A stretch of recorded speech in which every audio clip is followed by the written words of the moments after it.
the fight with the Wu-Tang Clan. This is the fight with the Wu-Tang Clan, you heard, and the Fever back in 1993 when they came out with Protect Your Neck, you heard? First thing first, man, you're fucking with the worst. What? That was my shit. That was everybody's shit, man. I remember when the Wu-Tang Clan first came out with that song. You heard? I seen it on Video Music Box. The shit was crazy dope. You heard? Then they came to the Fever. Yo, I used to love the Fever. The dude Gundi. I'm gonna tell you, he's in the story. You heard? A lot of people don't know this story. Only people that know this story probably be legendary dudes like Fat Joe and all them dudes, Showbiz and all them dudes, and a whole bunch of other dudes that, you know, that was around around that time. You know what I'm saying? Because those was the times, man. I seen everybody perform the Fever. I seen MOP get their ass whipped in the Fever. I seen Master Ace and them Brooklyn dudes get their ass whipped in the Fever. You heard?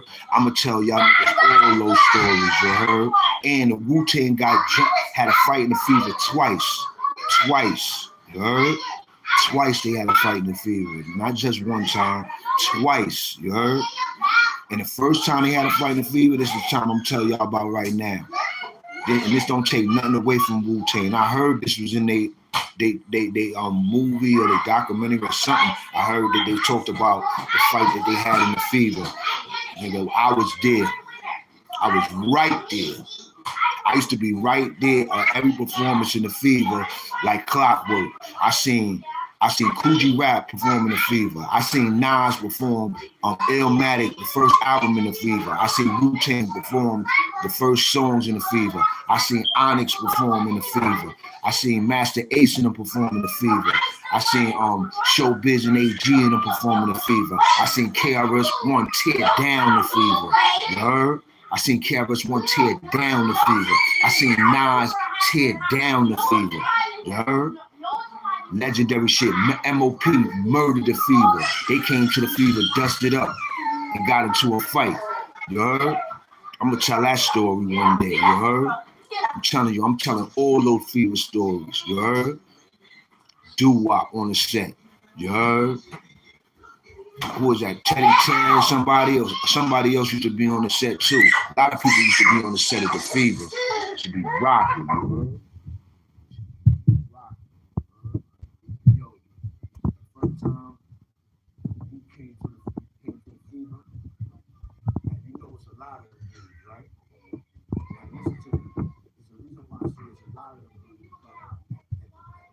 at the beginning of the story, because that's going to play a major part in the story. You heard? I was the Fever up there. We had a routine for the Fever. You heard? We was on. 16, 17, 18, you heard? Good, y'all. What's up, new boy? Triple darkness, you heard? My man Harry win, you heard? Yeah, baby, just starting it up, you know what I'm saying? Get the shit jumping on. I got two things loading up. Got two videos loaded up. 3 stories about Fat Joe, you heard? 3 Bronx stories about Fat Joe, official. 2 before he was famous, and 1 when he was famous. You heard? You know what I'm saying? I got 2 stories loaded up right now. Y'all should be getting those in the next 2 hours. You heard? You know what I'm saying? Then, you know what I'm saying? I'm talking about the Wu-Tang and the Fever. You heard? The first time the Wu-Tang got jumped in the Fever. You heard? Niggas don't know nothing about it. You heard? Niggas don't know nothing about that, bro. Y'all can hear me out there, bro?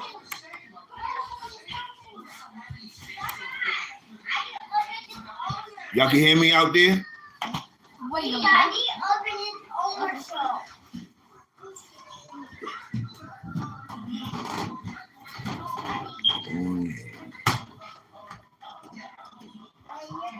All right. You don't hear me no more? Y'all don't hear me, man? Y'all ain't hear nothing I said?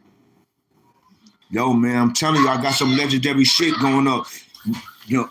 Yo, B, It's one thing that I learned from Last B. He told me you could tell a story out of anything, and believe me, that's the most information that came to me was yo, cause do I got stories, you heard? And I got stories, you heard? I got stories, you heard? You know what I'm saying? But yeah, so I'm gonna get back to the story. Yo, so first time the Wu-Tang Clan came to the Fever, right? Them niggas came, they were singing Protect Your Neck. Method Man sung MATHOD, man. MATHOD, man. Yo, killed them. Them niggas was the hottest shit out, one of the hottest groups out the gate. You heard? It was one of the hottest groups out the gate. So boom. Next thing you know, they performed all their songs, did what they had to do. You know what I'm saying? Boom. At the end, I think they was partying, you know, a little bit before they do stuff, you know what I'm saying? They was partying and stuff. And then I think it came time for them to get paid. I just seen them by the bar and all that, drinking, trying to relax. It was after they performed and all that. It was getting close to the club about to be over. So they talking to the dude Goondy. Goondy was a short Spanish guy that used to run the Fever. You heard? He was the man. I used to like Goondy. Goondy never fronted on me. Always let us in. Always showed us respect. You know what I'm saying? It was crazy. We was in when I used to go to the Fever. We used to go to Fever 2 or 3 times a week. Sometimes we go to Fever. We used to go to Fever on Wednesday, or on Friday, and then on Saturday was Skate Key. And if we didn't go to the Fever on Wednesday, we went to Skate Key on Wednesday for Ladies Night. You heard? Anybody that was out there that know about that, know about the old Skate Key, Allenton Avenue Ladies Night. You know what I'm saying? Got crazy stories about that yo, man. I got crazy stories about that. And that's I'm gonna throw those down too. You know, one by one, time as time go on. You know, I'm gonna break it down to categories, break it down to sections, and this is not everything that I'm talking about now, and my stories ain't got nothing to do with the other shit that I was telling y'all about. You heard? The exclusive shit that I was telling y'all about. Cause I got off the phone with my OG earlier. You heard? And he was giving me the most exclusive content out there, but I ain't even thirsty. I ain't even thirsty to even be jumping on it like that. This shit is gonna be done with perfection. Niggas is waiting for $2,000 cameras. I told the nigga we don't even gotta wait for no $2,000 camera. My man got the $70,000 camera. I was talking to my man the other day. My man got the $70,000 camera. You know what I'm saying? So I was just telling my man, don't even worry.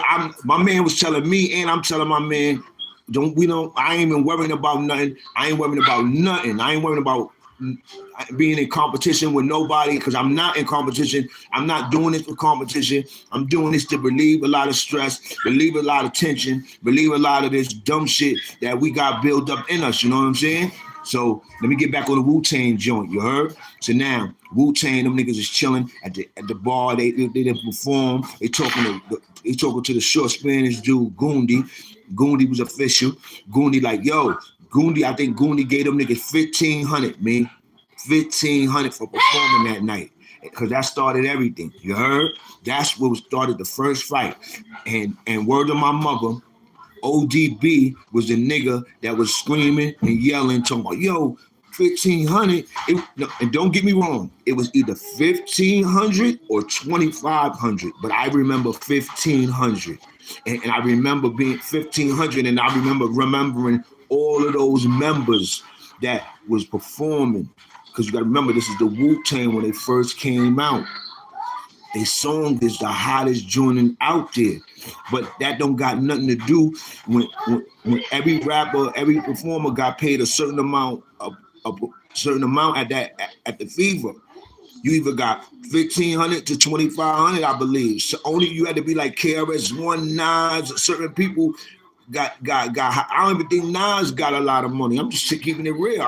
I'm telling you, I seen the Wu-Tang Clan talking to Goondy by the bar, and they started. It was some words was going back and forth, and then next thing you know, the only person that was talking was ODB. ODB was going crazy. ODB was like, "What? 1,500, man? What? This ain't nothing, man. Well, no, you gotta pay us. No. Niggas settling on the ODB. As soon as they settled on ODB, a lot of the Wu niggas started scattering out the club. The niggas ran out the club. I think Method Man and a few niggas made it to their car. I think niggas was on them.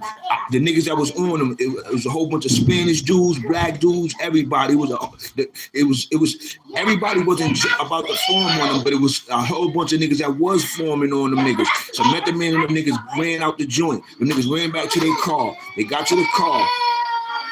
Fat Joe, I think Fat Joe saved niggas, you heard? I think Fat Joe saved Method Man and them. I'm keeping it real, B. I think Fat Joe and them saved Method Man and them. Because niggas was about to get Method Man in them. They caught Method Man at the car, and niggas was about to get Method Man. And Fat Joe, I think, came out of nowhere and was like, chill. Because he knew niggas was legends, you heard? And he loved the niggas' music, I guess, you heard? And he saved niggas there. And Fat Joe was one of the niggas that could do that at that time, you heard? Boom, because he knew some of the niggas that was wilding.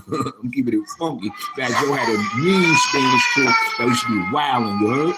Yo, I'm gonna get back to this. I'm just trying it out right now. My baby crying, man. You know how this go. I gotta get to what I gotta get to. Yeah. Boom. Yeah, just stomp that like button, man. It's just the beginning, bro. This is just the beginning, bros. Y'all, I got some shit for y'all lined up. I swear to God, I'm a baby pup in the game and storytelling.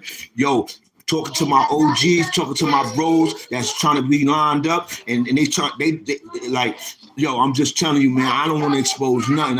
I told niggas I'm not exposing nothing because I'm not thirsty for nothing like this. Like I said, I'm dropping stories, and then slowly but surely, I'm a reach into messages to the youngsters to try to help some of these kids. You know what I'm saying? And I'm not trying to help the kids that ain't trying to be helped. I'm trying to help the kids that want to be helped. You know what I'm saying? We got to go into some of these juvenile facilities and help these kids, man. Forget about the kids on the street that already think they know it all. Go to the juvenile facilities, get those kids, teach those kids the game. Show them we got to tell those kids what we've been through, these stories and all that, to stay out of the jail and let them know that it's a better way and let them know. You heard? I'm going.